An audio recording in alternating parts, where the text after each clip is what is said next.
kailangan nating magpaalam kahit ayaw pa natin.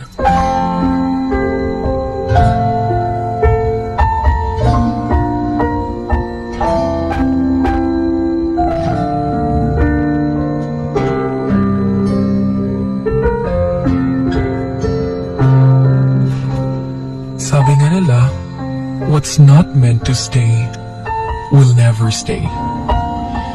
Hindi natin kailangang pilitin ang isang bagay para manatili.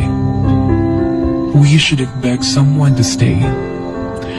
Kung ayaw nilang manatili, okay lang. And we should stop asking for someone's attention. Kung hindi na tayo pinapansin at pinapahalagahan, kung ayaw na nila sa atin, well, okay lang.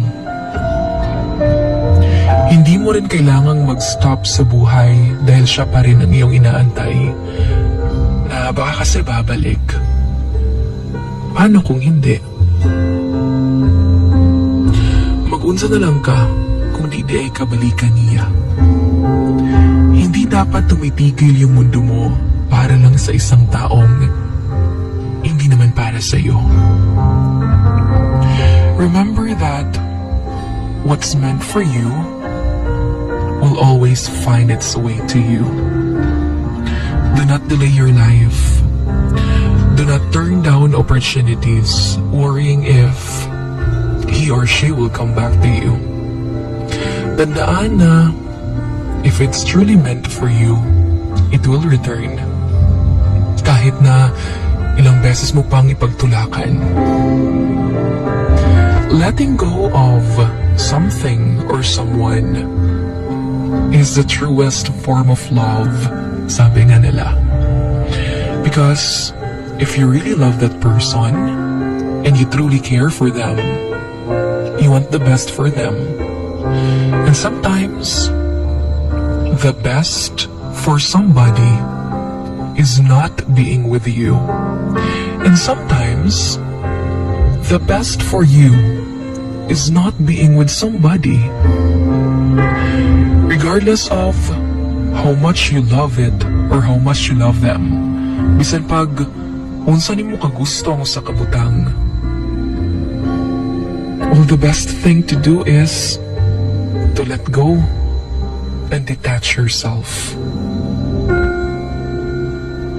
You know what? Time and situations change people. And if it is truly meant for you, it is never not a piece of you.